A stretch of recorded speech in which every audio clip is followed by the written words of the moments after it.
Question दिया हुआ है कि किसी कक्षा में लड़कियों की संख्या लड़कों की संख्या से 20% अधिक है, यानी कि गर्ल्स बराबर बॉयज़ का 20% अधिक है, यानी 120/100। लड़कियों की संख्या लड़कों की संख्या से 20% अधिक है, तो गर्ल्स बराबर बॉयज़ का 120%। जीरो से जीरो कट गया, 2 छंग 12 और 2 पंचे 10। बी को इधर ले आए तो यानी G/B यानी girls upon boys is equal to 6/5, यानी कि अगर गर्ल्स 6 हैं तो बॉयज़ 5 हैं। इन्होंने कहा इस कक्षा में कुल 66 विद्यार्थी हैं। तो देखिए आपके कुल बच्चे कितने हो रहे हैं, गर्ल्स और बॉयज़ को मिला के 11, लेकिन इनके कितने हैं 66, यानी कि आपका एक बराबर है 6 के। क्यों? 11 कम 11, 11 छंग 66, तो यानी कि आपका एक बराबर है इनके 6 के। तो गर्ल्स अगर मैं पूछूं तो कितने हैं, तो 6 छंग 36, यानी कि 36 गर्ल्स हैं। और बॉयज़ कितने हैं, तो एक की वैल्यू 6 आई है तो 5 हैं, तो यानी कि 6 पंचे 30। तो बॉयज़ कितने हो गए 30, 36 गर्ल्स और 30 बॉयज़। फिर उन्होंने कहा कक्षा में 4 और लड़कियां भर्ती कर ली जाएं, तो 36 हैं, 4 और भर्ती कर ली गई, तो यानी कि 40 लड़कियां हो गई।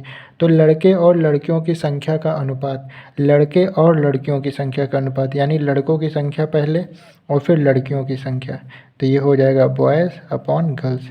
तो लड़कों की संख्या का लड़कियों की संख्या का अनुपात, तो 0 से 0 कट गया, 3/4।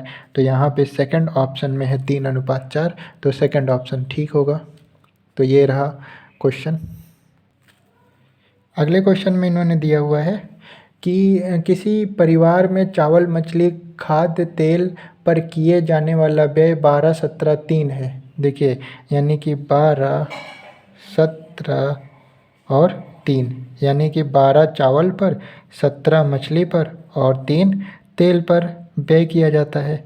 लेकिन इन वस्तुओं के मूल्य में 20, 30 और 50% की वृद्धि हो गई, यानी चावल में 20% की वृद्धि हुई और मछली में 30% की वृद्धि हुई और तेल में 50% की वृद्धि हो गई। तो देखिए अगर सपोज़ करिए पहले चावल पर व्यय 12 रुपये होता था, तो अब 12 का 120% व्यय होगा, क्योंकि 20% की वृद्धि हुई है। तो ये 0 से 0 कट गया और 12 का 12 से मल्टीप्लाई 144/10, इसका मतलब है 14 रुपये 40 पैसे अब खर्च होंगे। पहले 12 रुपये खर्च होते थे और अब 14.40 पैसे खर्च होंगे। उसके बाद सपोज़ करिए कि अगर मछली का जो व्यय था वो पहले 17 रुपये था, तो अब 17 से प्राइस बढ़ के 130% हो गया है, क्योंकि 30% की वृद्धि हुई है। तो एक जीरो से एक जीरो कट गया और 17 का 13 से मल्टीप्लाई कर लीजिए, 17 17 17 दूना 34, 17 51 और ये एक 17 1 और 7 5 12, यानी कि 221/10। इसका मतलब हो गया कि 22 रुपये 1 पैसा अब खर्च होगा मछली पर। जो पहले 17 खर्च होता था, अब वो 22 रुपये 1 पैसे खर्च होगा। उसके बाद इन्होंने कहा तेल पर 3 रुपये खर्च होता था, अब 50% अधिक हो गया है उसका प्राइस, यानी कि 150% हो गया है। तो 0 से 0 कट गया, 5 3 15, 5 दूनी 10, 3 त्रिक 9/2, यानी कि 4.5 रुपये अब खर्च होगा। तो पहले 12 रुपये खर्च होता था, अब 14.4।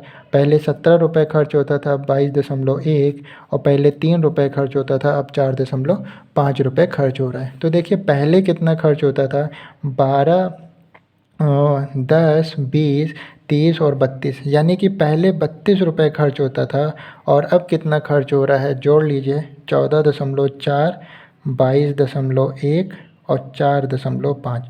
5 4 9, 1 10 के 0 1 हासिल, 4 4 8 2 10 1 11 और ये 3 और 1 4, यानी पहले 32 रुपये खर्च होता था और अब प्राइस बढ़ने की वजह से 41 रुपये खर्च हो रहा है।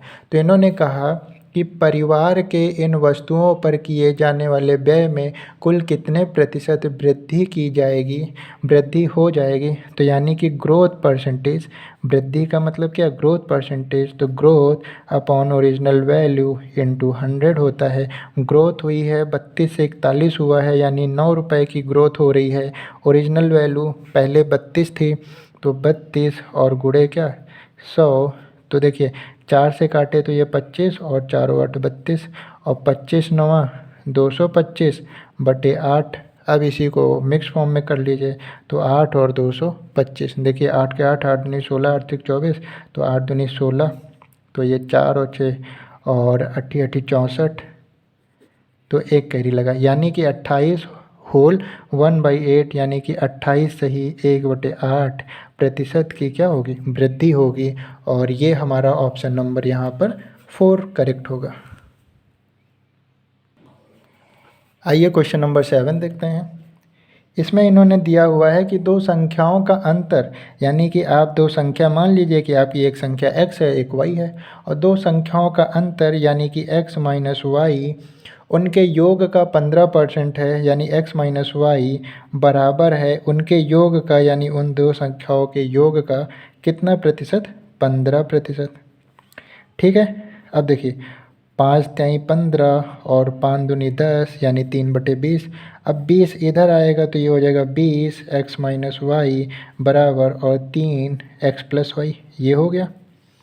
ठीक है, मल्टीप्लाई करा दीजिए तो 20x माइनस 20y बराबर 3x प्लस 3y। अब 20x है यानी कि ये इधर आएगा क्योंकि ये 3x है, तो 20x माइनस 3x बराबर 3y और ये उधर गया तो प्लस 20y। तो 20x में से 3x गया यानी 17x बराबर और 20 और 3 23y के। और इन्होंने पूछा है कि बड़ी संख्या का छोटी संख्या से अनुपात, तो पहले आप एक काम करिए x अपॉन वाई निकालिए, तो 23/17, यानी कि आपकी x जो है वो 23 है और y जो है 17 है, तो x होगी बड़ी संख्या से छोटी संख्या का अनुपात, तो 23/17 जो देगा वो सही होगा। तो यहाँ पे 23/17 यानी 23:17 पहला ही ऑप्शन है, तो पहला ऑप्शन करेक्ट होगा। क्वेश्चन नंबर 8 में दिया हुआ है कि चीनी के भाव में 20% की बढ़ोतरी की गई, तो और चीनी पर किए जाने वाले व्यय को पहले जितना ही रखना हो तो खपत में कमी पहले की खपत से अनुपात होगा। तो देखिए ये हो गए रुपए और ये हो गए केजी और ये हो गया व्यय। ठीक है, अगर मैं कहूँ पहले चीनी जो है वो 100 रुपये पर किलो थी और आप 100 किलो खर्च कर देते थे, तो यानी आपने व्यय कितना किया, 10,000। कैसे, 1 किलो चीनी 100 रुपये की मिल रही है और आप 100 किलो चीनी खाते हैं, तो आपने व्यय कर दिया 10,000 रुपये का, क्योंकि 1 किलो चीनी 100 रुपये की, तो 100 किलो चीनी 10,000 रुपये की। फिर इन्होंने कहा चीनी पर 20% की बढ़ोतरी हो गई, यानी कि जो चीनी 100 रुपये की थी, अब जब रेट जो है वो 20% बढ़ गया तो वो चीनी हो गई 120 रुपये की। और ये कह रहे हैं व्यय, लेकिन ये चेंज नहीं करेंगे, व्यय करेंगे 10,000 रुपये का ही, तो यानी कि अब चीनी को खाना कम करना पड़ेगा। तो कितना कम करना पड़ेगा, रुपये इंटू केजी बराबर व्यय था, तो रुपए अब 120 हो गया। कितने किलो खाना है नहीं पता, व्यय तो हमको 10,000 ही करना है, तो यानी x बराबर 10,000 बटे 120 के, 0 से 0 कट गया, 4 तेई 12 और 4 25 100, यानी कि 250/3। तो यानी अब आपको कितने किलो चीनी खानी है, 250/3। तो इन्होंने कहा कि खपत में कमी पहले की खपत से अनुपात। तो देखिए कितनी कमी की गई, पहले 100 किलो खाते थे, अब 250/3 किलो खाते हैं। यानी कमी अगर आपको पता करना है तो 100 में से 250/3 आप माइनस कर दीजिए, आपको पता चल जाएगा कितनी कमी की है। तो एलसीएम लिया 3 आया और 300 में से 250 गया, यानी 50/3। तो इन्होंने खपत को कितना कम किया है, 50/3। और इन्होंने कहा है कि कमी का पहले की खपत से, तो पहले की खपत 100 से अनुपात क्या होगा, तो ये देखिए ये न्यूमरेटर, ये डिनोमिनेटर, ये न्यूमरेटर और इसके नीचे तो डिनोमिनेटर 1 है। मैंने बताया था पहले का चौथे से और दूसरे का तीसरे से, यानी कि 50 × 1 और 3 × 100, 50 एकम 50, 50 दूनी 100, यानी 1/6। तो कमी खपत में कमी बट अनुपात पहले की खपत का अनुपात कितना आया, 1/6। तो इसमें थर्ड ऑप्शन करेक्ट होगा। अगला क्वेश्चन दिया हुआ है कि रमा के आय तथा बचत में 5:3 का अनुपात है, तो देखिए उनकी व्यय और बचत का अनुपात दिया हुआ है 5:3। अगर मैं कह दूं वो व्यय 5 रुपये का करता है, बचत 3 रुपये का करता है, तो वही बात इन्होंने बताई है। फिर इन्होंने कहा यदि उसकी आय में 12% की वृद्धि और व्यय में 15% की वृद्धि कर दी जाए, तो ये बताइए यहाँ पे व्यय दिया हुआ है 5 और बचत है 3, तो अगर मैं कहूँ आय कितनी रही होगी, तो आप बोलेंगे 5 रुपये खर्च करता है, 3 रुपये बचाता है, तो आय तो उसकी 8 रुपये रही होगी ना। और आय में फिर इन्होंने 12% की वृद्धि की है, तो 8 का 12% निकाल लीजिए। तो देखिए 4 दूनी 8 और ये हो गया 25 और 12 दूना 24, 24/25, यानी कि एक रेशियो आपको पता चल गया कि इतने की वृद्धि कर दी गई है। ठीक। और व्यय में 15% की वृद्धि की गई है, तो देखिए व्यय कितना करता था 5 और 5 के 15% में वृद्धि की गई है, यानी 115/100।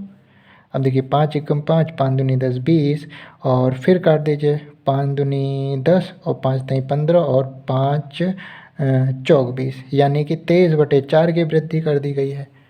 तो अगर आप देखिए आय में इतनी वृद्धि कर दी गई, व्यय में इतनी वृद्धि कर दी गई, तो आप बचत निकाल सकते हैं। बचत कैसे? आय में 24/25 की वृद्धि की गई और माइनस, और व्यय में 23/4 की वृद्धि करी गई ना।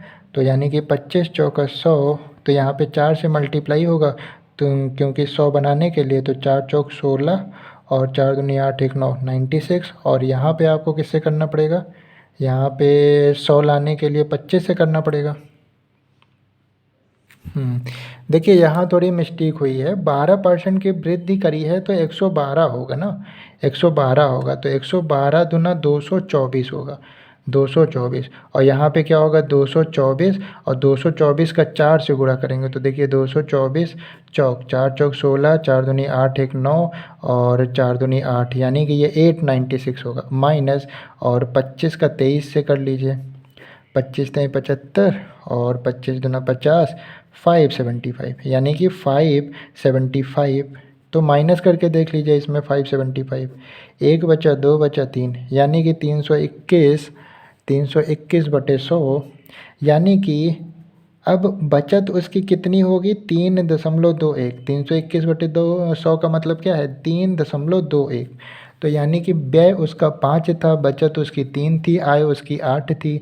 जब उसके आय में 8% वो आय में 12% की वृद्धि की गई, तो 8 का 112% निकाला 224/25।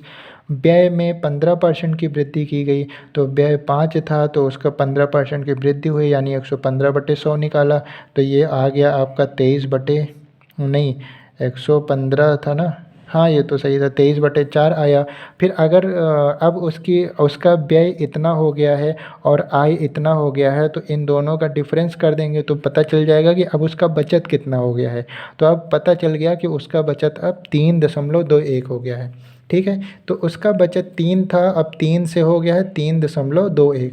तो इन्होंने कहा बचत में कितने प्रतिशत की वृद्धि होगी, तो यानी कि मैंने आपको बताया था ग्रोथ परसेंटेज बराबर growth upon original value into 100। अब आप ही बताइए, अगर पहले 3 रुपये की बचत करता था और अब 3.21 की बचत कर रहा है, यानी ग्रोथ हुई 0.21 की, ओरिजिनल वैल्यू 3 थी, और इनटू 100, दशमलव हटाया तो नीचे 2 जीरो बढ़े तो 100 से 100 कट गया, 3 एकम 3, 3 सतह 21, यानी कि कितने परसेंट की ग्रोथ हुई उसके बचत में, तो 7% की ग्रोथ हुई, और हमारा सेकंड ऑप्शन यहाँ पर करेक्ट होगा।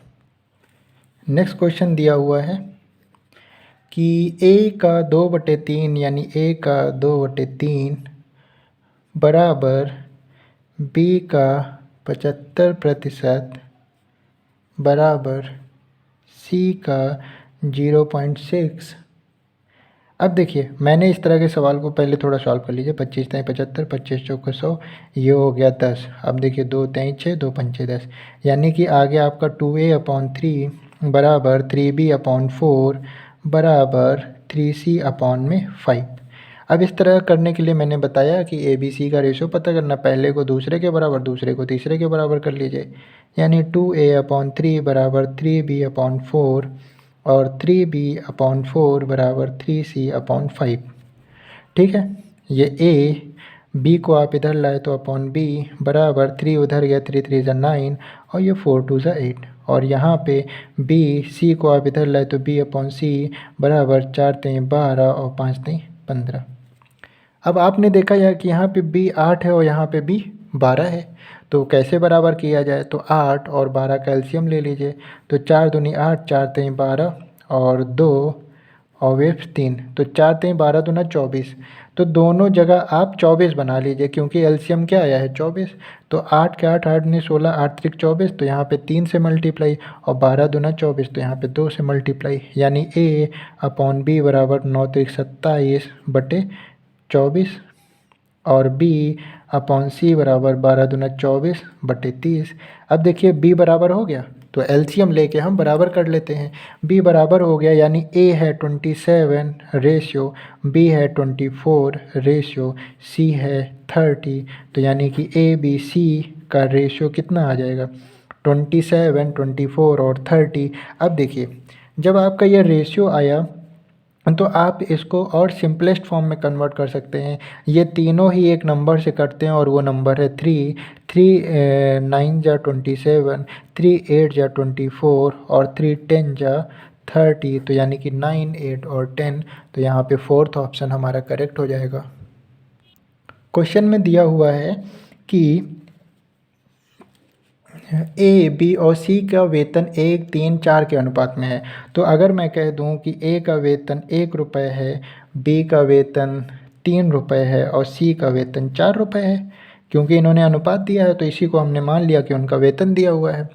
और उनके वेतन में 5%, 10%, 15% की वृद्धि की जाए। तो देखिए, यानी कि ए के वेतन में 5% की वृद्धि कर दी गई, तो 105/100। तो यानी कि अब उसका वेतन हो गया 1 रुपये 5 पैसे। और बी के वेतन में 10% की वृद्धि की गई, यानी 3 का 110%। तो एक जीरो से एक जीरो कट गया, 11 3 33 और 33/10 का मतलब है कि उसका वेतन 3 रुपये था, अब 3 रुपये 3 पैसा हो गया। एक डिजिट बाद डेसिमल लगा दिया। और सी का वेतन पहले 4 था और इस 4 में 15% की वृद्धि की गई, यानी 115/100। ठीक है, तो अब इसको सिंप्लीफाई कर लीजिए। तो 115 को 4 से मल्टीप्लाई करिए, 5 चौक 20 के 0 2 हासिल, 4 एकम 4 2 6 और 4 एकम 4। देखो 5 चौक 20 के 0 2 हासिल, 5 एकम 5 2 6 और 4 एकम 4, तो 460। तो देखिए 460/100, एक जीरो से एक जीरो कट गया, यानी कि अब उसका नया वेतन क्या हो गया 4.6। तो ये पूछ रहे हैं कि बढ़े हुए वेतन किस अनुपात में होंगे, तो इनको रख दीजिए अनुपात लगा के।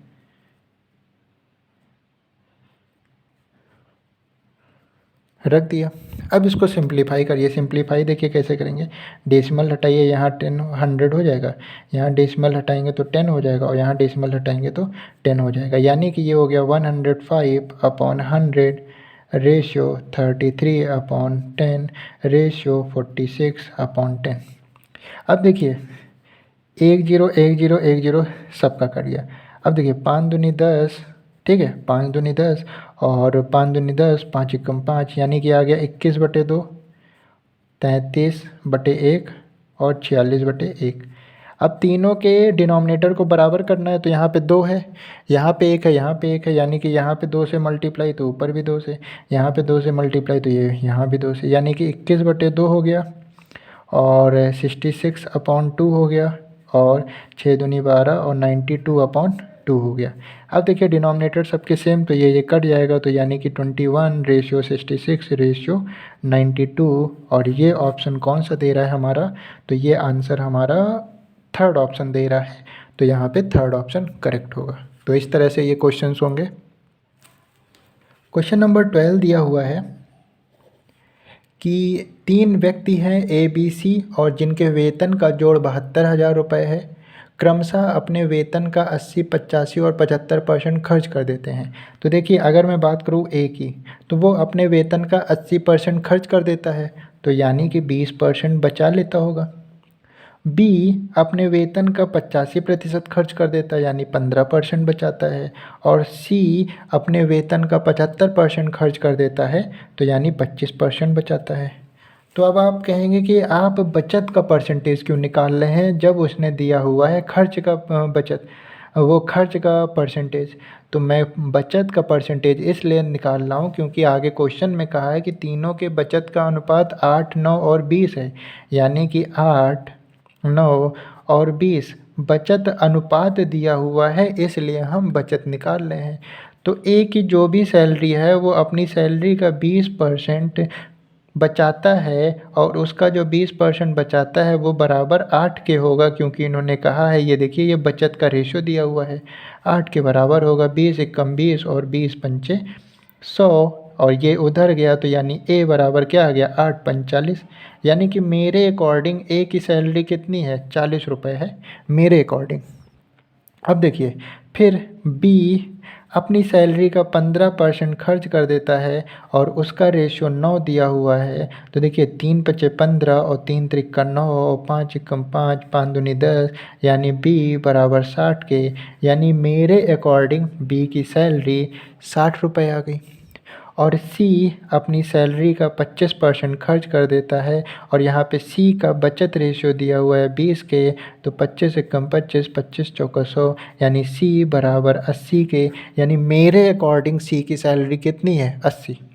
इन्होंने कहा कि तीनों की सैलरी का योग 72,000 है, और यहाँ पे मैं देखूँ तो तीनों की सैलरी का योग आ रहा है 60, 40, 100 और 80। मेरा आ रहा है तीनों की सैलरी का योग 180, और इनका आ रहा है 72,000।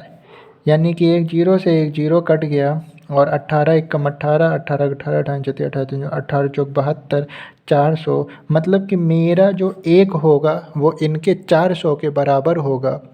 और इन्होंने कहा ए का वेतन कितना है, तो ए का वेतन तो मेरे अकॉर्डिंग 40 है। तो मेरा एक अगर इनके 400 के बराबर है, तो मेरा 40 जो है इनके 400 गुणे 40 के बराबर होगा। 4 चौक 16 और 3 जीरो, यानी ए की सैलरी कितनी है, 16,000। अगर यहीं पे ये बी की सैलरी पूछते हैं तो मेरी एक जो है वो 400 के बराबर है, तो बी की सैलरी मेरी 60 आई, यानी कि 6 चौक 24, 24,000 हो जाती। ऐसे सी का पूछते तो 8 चौक 32, 32,000 हो जाती। तो ये बात आपको समझ में आई होगी, बहुत इंपॉर्टेंट, बहुत अच्छा क्वेश्चन। ऐसे ही क्वेश्चन पेपर में आते हैं। क्वेश्चन नंबर 13 में दिया हुआ है, जब एक संख्या का 60% किसी अन्य संख्या से घटाया जाए। तो देखिए आपने दो संख्याएं मान ली कि एक संख्या x है, एक संख्या y है। इन्होंने कहा एक संख्या का 60% किसी अन्य संख्या से घटाया जाए। इसका मतलब समझ रहे हैं कि y में से, अगर आपकी एक संख्या x है और अन्य संख्या आपकी y है, तो इन्होंने कहा अन्य संख्या से घटाया जाए, यानी कि y में से ये घटा रहे हैं पहले वाले संख्या का 60%। इस बात को समझिएगा। इन्होंने कहा कि एक संख्या हमारी x है, उसका 60%, तो x का 60% किसी अन्य संख्या से घटाया जाए, यानी y अन्य संख्या है तो y से घटाया जाए। तो क्या होता है, दूसरी घटाया जाए तो दूसरी संख्या घटकर अपनी 52% रह जाती है। तो दूसरी संख्या क्या है यहाँ पे दूसरी संख्या y है ना, और y अपने आप का 52% रह जाती है, तो y का 52%।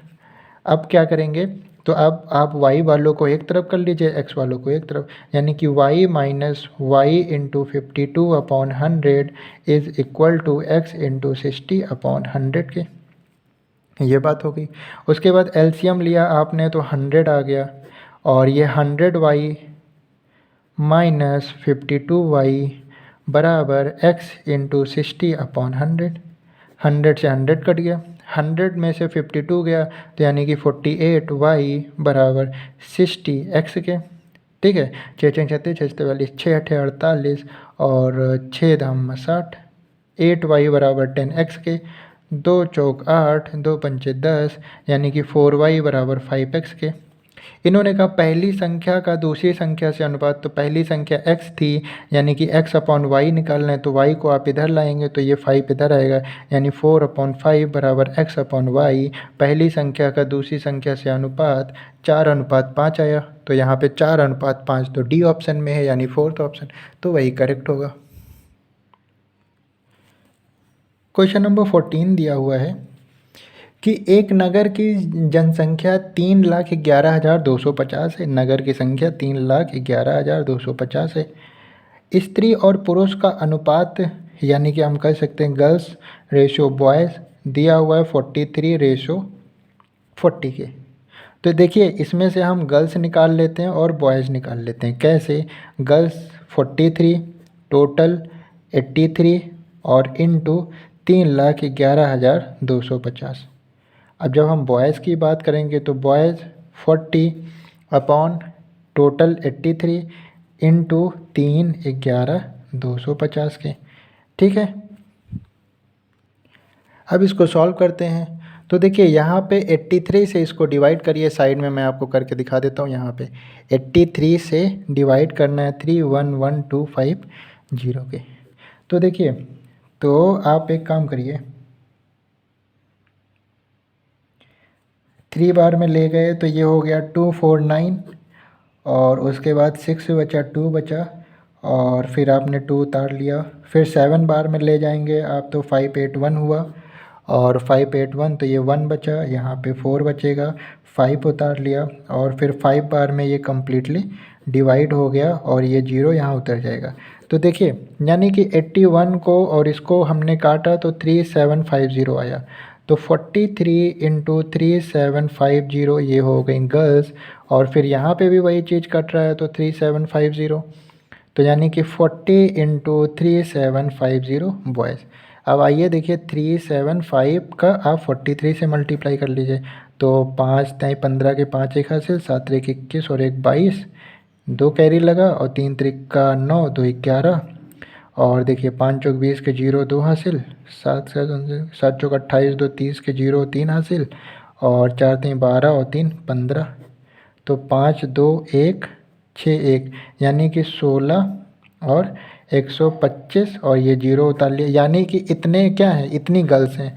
और बॉयज़ का देख लीजिए 375 का 4 से करा लीजिए, तो अभी आपने 4 से कराया था तो 1500 आया था और एक तो 2 0 लगा लीजिए तो 15, 2 0 और 2 0 यहाँ के, यानी कि 1,50,000 बॉयज़ हैं और 1,61,250 गर्ल्स हैं। तो ये बॉयज़ और गर्ल्स पता चल गया। उन्होंने कहा पुरुषों में साक्षरों की संख्या, पुरुषों में साक्षर की संख्या 24% है और स्त्रियों में 8% है। तो नगर में साक्षरों की कुल जनसंख्या, तो देखिए स्त्रियों में कितनी 8% है, तो 161,250 का 8% निकाल लीजिए। ठीक है, अब देखिए एक जीरो से एक जीरो कट गया, 2 चौक 8 और 2 पंचे 10।